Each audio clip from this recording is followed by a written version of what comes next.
Welcome back everyone. ಈ ವಿಡಿಯೋದಲ್ಲಿ ನಾನು income from profession of a chartered accountant ಕ್ವೆಶನನ್ನು ತೊಗೊಂಡಿದ್ದೀನಿ. Bengaluru city university BCom 2019 question paper. ತುಂಬ ಚೆನ್ನಾಗಿದೆ ಈ ಕ್ವೆಶನ್ನ.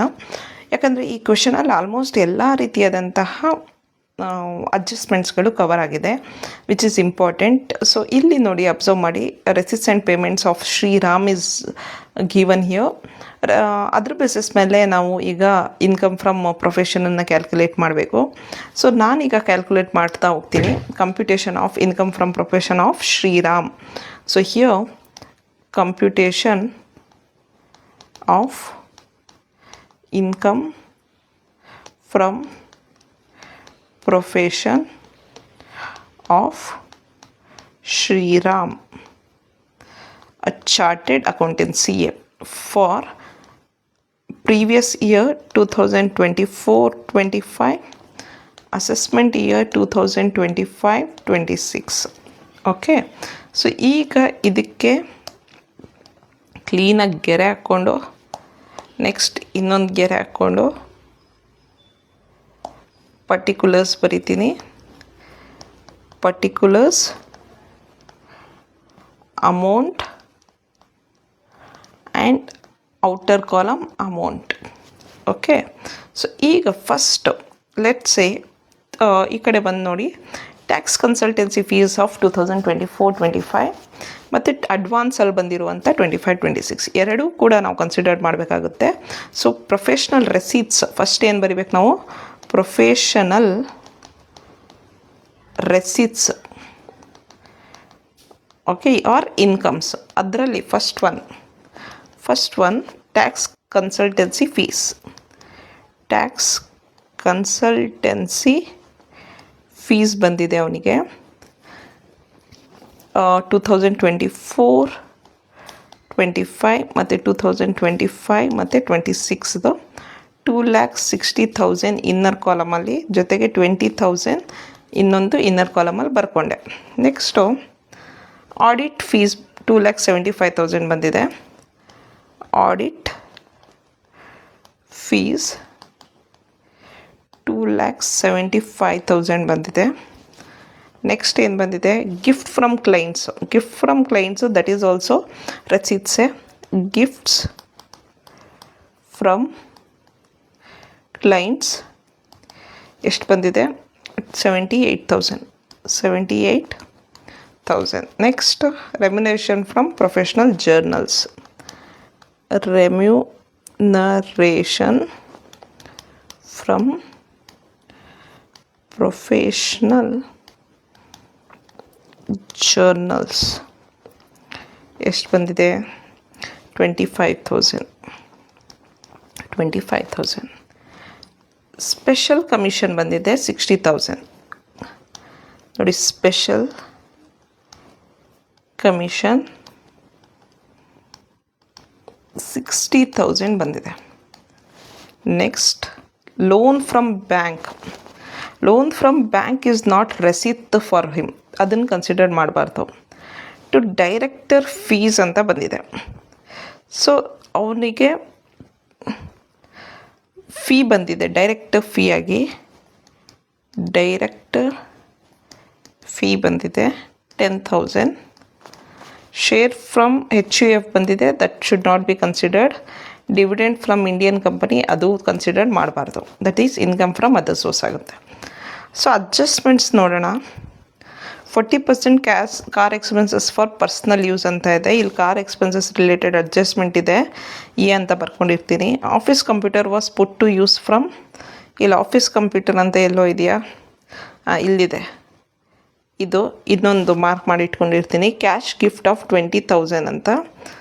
Received from client not recorded ಅಂತ ಇದೆ. ಸೊ ಅದು cash gift received from client not recorded, ಅದನ್ನು ಬರಿಬೇಕು. ಕ್ಯಾಶ್ ಗಿಫ್ಟ್ ಎಷ್ಟು? 20,000. ರೆಕಾರ್ಡ್ ನಾಟ್ ರೆಕಾರ್ಡೆಡ್, ಅದು ರಿಸೀವ್ಡ್ ಅಲ್ವಾ? ಓಕೆ, ಇದು ಮಾಡಿದ್ವಿ. 60% of loan from bank use it for profession ಅಂತ ಇದೆ. 3 lakh loan from bank is 3 lakh. ಯಾಕೆ ಅಂದರೆ ಇಂಟ್ರೆಸ್ಟ್ ಆನ್ ಲೋನ್ ಪೇ ಮಾಡ್ತಾಯಿದ್ದೀವಿ ನೋಡಿ ನಾವಿಲ್ಲಿ. So loan amount is not receipt, ಅದನ್ನು ತೊಗೊಳ್ಬಾರ್ದು. ಇಂಟ್ರೆಸ್ಟ್ ಪೇ ಮಾಡ್ತಾ ಇದ್ದೀವಲ್ಲ 40,000, ಅದಕ್ಕೆ ಅಲ್ಲಿ 60% ಇಸ್ ಲೋನ್ ಅಮೌಂಟು ಪ್ರೊಫೆಷನಿಗೆ. ಇಂಟ್ರೆಸ್ಟ್ ಈಗ 40,000 ರೂಪಾಯಿ ಇಂಟ್ರೆಸ್ಟ್ ಕಟ್ತಾ ಇದ್ದೀವಿ ಅಂದರೆ ಅದರಲ್ಲಿ 60% ಪ್ರೊಫೆಷನಿಗೆ ಅಂದರೆ 6 4 24,000 ಏನಿದೆ ಇದು ಇಂಟ್ರೆಸ್ಟ್ ಅಂತ ಕನ್ಸಿಡರ್ ಮಾಡಬೇಕು. ರಿಮೈನಿಂಗ್ ಏನಿದೆ ಅದು ಇಂಟ್ರೆಸ್ಟ್ ಫಾರ್ ಪರ್ಸ್ನಲ್ ಆಗಿಬಿಡುತ್ತದು. ಓಕೆ, ನೆಕ್ಸ್ಟ್ ಡಿಪ್ರಿಸಿಯೇಷನ್ ಹೇಳಿದ್ದಾರೆ. ಕಾರ್ ಮೇಲೆ ಡಿಪ್ರಿಸಿಯೇಷನ್ 15% ಅಂತ. ಪರ್ಚೇಸ್ ಆಫ್ ಕಾರ್ ಇಲ್ಲಿದೆ ನೋಡಿ, ಪರ್ಚೇಸ್ ಆಫ್ ಕಾರ್ ಮೇಲೆ 15% ಡಿಪ್ರಿಸಿಯೇಷನು. ಕಂಪ್ಯೂಟರ್ ಇದೆಯಾ purchase, purchase of car, purchase of office computer ಇದ್ರ ಮೇಲೆ 40%, ಪ್ರೊಫೆಷ್ನಲ್ ಬುಕ್ಸ್ ಇದ್ರ ಮೇಲೆ 40% ಅಂತ ಹೇಳಿದ್ದಾರೆ. ಸೊ ಇಷ್ಟು ಡೀಟೇಲ್ಸ್ ಕ್ಲಿಯರಾಗಿ ಕೊಟ್ಟಿದ್ದಾರೆ. ಈಗ ನಾವು ಪ್ರೊಫೆಷ್ನಲ್ ರೆಸಿಪ್ಟ್ಸ್ನ ಬರ್ಕೊಂಡ್ವಿ, ಇದನ್ನೆಲ್ಲ ಆ್ಯಡ್ ಮಾಡಿದ್ರೆ, ಓಕೆ, ಇದನ್ನೆಲ್ಲ ಆ್ಯಡ್ ಮಾಡಿದ್ರೆ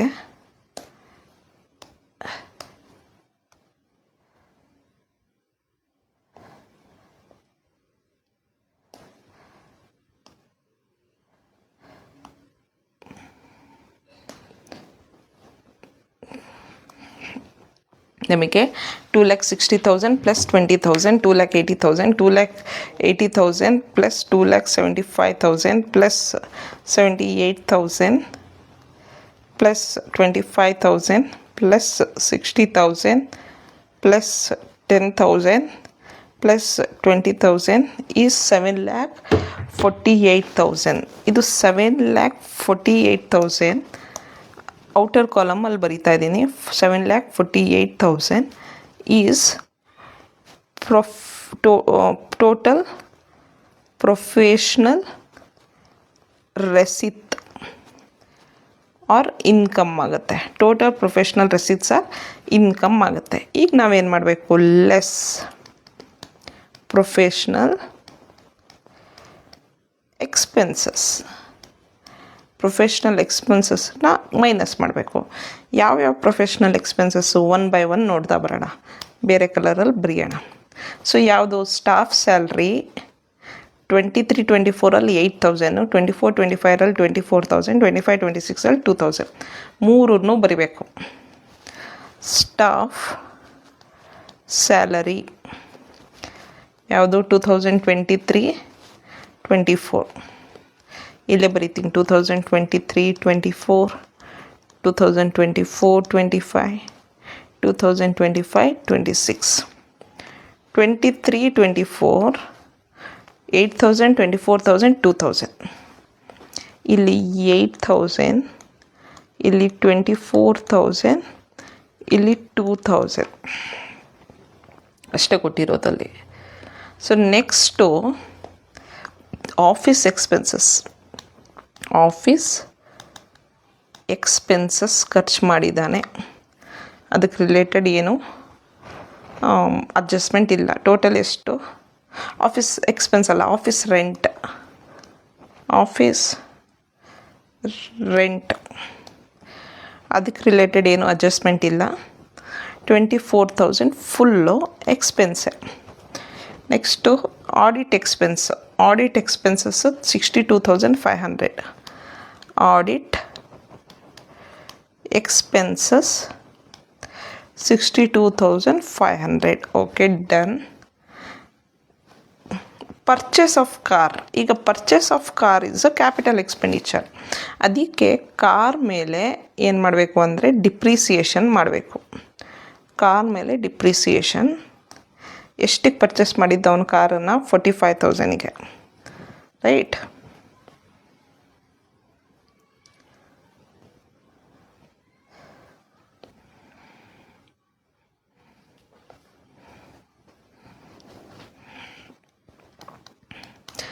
$45,000ಗೆ ಪರ್ಚೇಸ್ ಮಾಡ್ದ.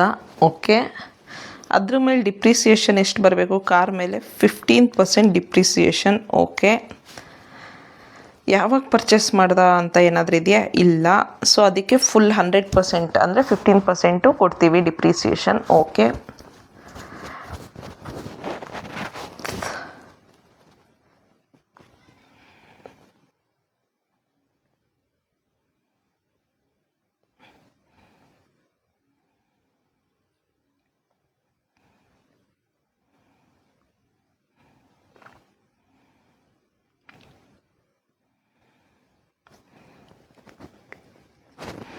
ಇಲ್ಲಿ 40% of car expenses are for personal use ಅಂತ ಕೊಟ್ಟಿದ್ದಾರಲ್ಲ, 60% ಈಸ್ ಫಾರ್ ಪ್ರೊಫೆಷ್ನಲ್ ಯೂಸ್ ಆಗುತ್ತೆ.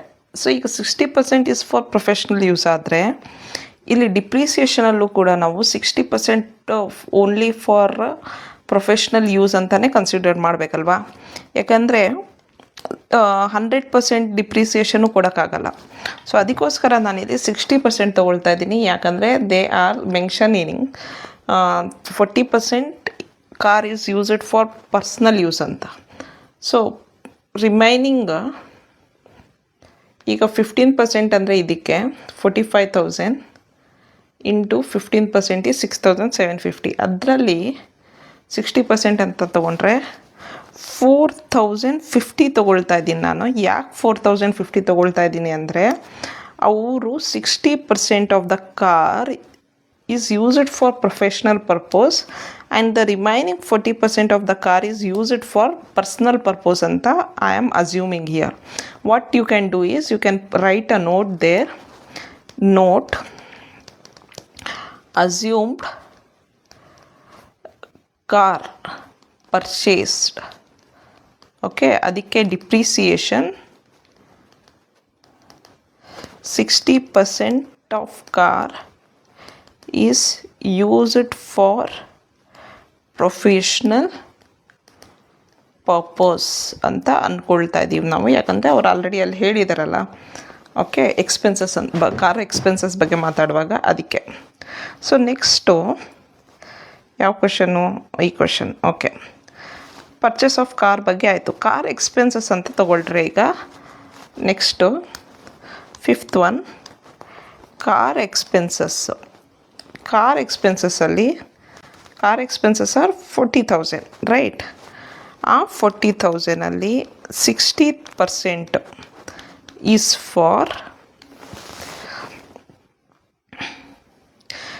For professional purpose. ಅಂದರೆ 24,000 rupees is for professional purpose. ಅದಕ್ಕೆ ಅದು ಪ್ರೊಫೆಷ್ನಲ್ ಎಕ್ಸ್ಪೆನ್ಸಸ್ ಆಗುತ್ತೆ. ಸೊ ಕಾರ್ ಎಕ್ಸ್ಪೆನ್ಸಸ್ ಆಯಿತು. Personal expenses are not expenses. So ಅದನ್ನು ಇಲ್ಲಿ ಪ್ರೊಫೆಷ್ನಲ್ ಎಕ್ಸ್ಪೆನ್ಸಸ್ಸಲ್ಲಿ ಆಗಬಾರ್ದು.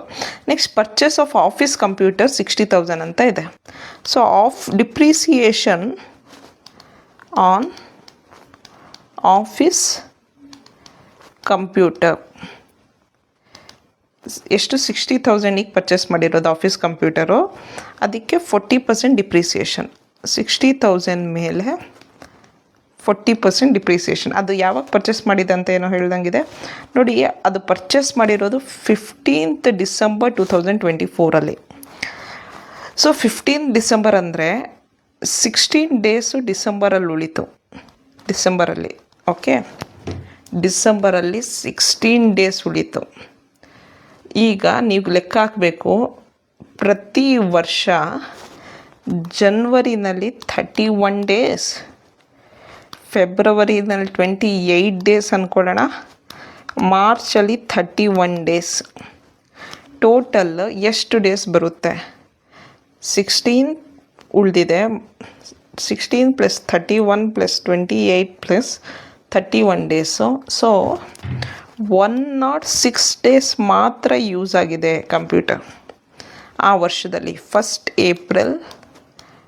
April 2024ಇಂದ 31st March 2025 ಏನು ನಾವು ಪ್ರೀವಿಯಸ್ ಇಯರಿಗೆ ಕ್ಯಾಲ್ಕುಲೇಟ್ ಮಾಡ್ತಾ ಇದ್ದೀವಿ, ಆ ವರ್ಷದಲ್ಲಿ ಬರೀ 106 ಡೇಸ್ ಯೂಸ್ ಆಗಿದೆ. ಅಂದರೆ ಆ 40%ಅಲ್ಲೂ ಹಾಫ್ ಮಾತ್ರ ನಾವು ಮಾಡಬೇಕಾಗುತ್ತೆ. 60,000 ಇಂಟು 40% ಈಸ್ 24,000. ಅದರಲ್ಲೂ ಅರ್ಧ ಅಂದರೆ 12,000ನ ಮಾತ್ರ ಡಿಪ್ರಿಸಿಯೇಷನ್ ಕೊಡೋದಕ್ಕೆ ಸಾಧ್ಯ ಆಗುತ್ತೆ. So that is the rule. Next computer ಬಗ್ಗೆ ಆಯಿತು. ಪ್ರೊಫೆಷ್ನಲ್ ಬುಕ್ಸ್ ಬಗ್ಗೆ 7th one, depreciation on professional books. Depreciation on professional books 12,000 ಇದೆ. ಅದರ ಮೇಲೆ 40% ಡಿಪ್ರಿಸಿಯೇಷನ್. 12,000 into 40% depreciation. ಯಾವಾಗ ಪರ್ಚೇಸ್ ಮಾಡಿದೆ ಅಂತ ಹೇಳಿಲ್ಲ, ಅದಕ್ಕೆ ನಾವು ಅದನ್ನು 180 ಡೇಸ್ಗಿಂತ ಜಾಸ್ತಿ ಅಂತ ಅಂದ್ಕೊಳ್ತೀವಿ. 4800. So next is CA Institute membership fees 25,000. That is allowed. CA Institute membership fees ಎಷ್ಟು 25,000 ಡನ್. ಈಗ ಸದ್ಯಕ್ಕೆ ನಾನು ಇದನ್ನು ರಬ್ ಮಾಡಿರ್ತೀನಿ, ಪ್ಲೇಸ್ ಬೇಕು ಬರೆಯೋಕ್ಕೆ ಅಂತ.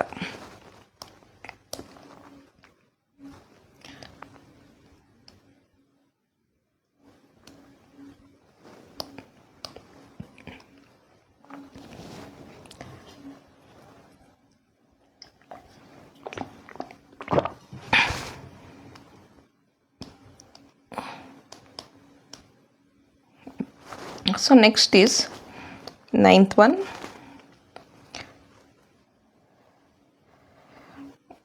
repayment of loan 1,20,000. That is also